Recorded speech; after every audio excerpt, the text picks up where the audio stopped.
ఇకపై మీకు ఇష్టమైన ఫేవరెట్ సీరియల్స్ యొక్క ఫుల్ ఎపిసోడ్స్ యూట్యూబ్లో అందుబాటులో ఉండవు. కేవలం సన్నెక్స్లో మాత్రమే ఫ్రీగా చూడొచ్చు. కళ్ళు తిరగటం ఎక్కువ అవుతుంది. అబ్బా ఇప్పుడు నాకేం కాలేదు, నాకు బానే ఉంది. తగ్గినట్టే అనిపిస్తుందండి. టాబ్లెట్ వేసుకుంటే మంచిది. ఎహపో అవతలకి. ఏమండి, ఇదిగో చూడు, చూస్తున్నావు కదా, నాకేం కాలేదు, నేను బానే ఉన్నాను. గుండెల్లో తడగా ఉందండి. హే, నువ్వు ఇలా విసిగిస్తే గుండాగిపోతుంది, నేను పోతా. అయ్యో, అంత మాట అనకండి. రండి, అలా కూర్చోండి. హే, నాకేం కాలేదు, నీకేం కావాలో చెప్పు. ఎల్లుండి మనిద్దరం కలిసి కనకదుర్గమ్మ గుడికి వెళ్దామండి. ఆ గుళ్ళు గోపురాలు తిరగడం నా వల్ల కాదు, నువ్వెళ్ళు. అయ్యో, అమ్మవారు వింటే ఆగ్రహిస్తుంది. అమ్మవారి అనుగ్రహం నాకెప్పుడు ఉంటుందిలే గాని నువ్వెళ్ళు. వస్తే ఏమవుతుందంట? చూడు, ఎవరినైనా సరే గుడికి రమ్మని పిలవకూడదు, నేను వెళ్తున్నానని చెప్పాలి.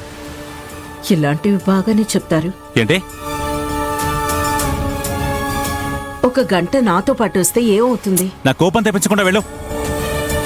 నాన్న, ఇప్పటిదాకా మీ అమ్మ బుర్ర తింది, ఇప్పుడు మీరు తినడానికి వచ్చారా? అయ్యో అదేం కాదు నాన్న. ఇంకేంటి? మీతో ఒక ముఖ్యమైన విషయం మాట్లాడాలి నాన్న. అంత అత్యవసరంగా మాట్లాడాలా? అంటే అది సరే, తర్వాత వచ్చి చెప్పండి, వెళ్ళండి. ఏం చెప్తారు వినొచ్చు కదండి. ఏయ్, ఒక్కసారి చెప్తే అర్థం కాదు మీకు. పోండి, వెళ్ళండి, వెళ్ళండి, ఏమండి? వెళ్ళండి, ఇక్కడి నుంచి వెళ్ళండి, వెళ్ళండి, ఏమండి? పోండి, బయటికి వెళ్ళండి. అయ్యో,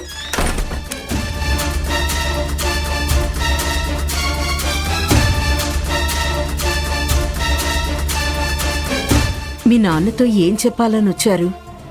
ఏం లేదులే అమ్మా. ఆయన విసుక్కుంటే ఆ కోపం నా మీద చూపిస్తారేంటి? కోపంగా అందా? డల్గా ఉంది. సరే, అదేంటో నాకు చెప్పొచ్చు కదా. నాన్నతో చెప్పాల్సింది నీతో ఎలా చెప్తాం? చెప్తే ఏమవుతుందట? నీకు చెప్పాల్సిన సమయం వస్తే అప్పుడు చెప్తాం. బాయ్.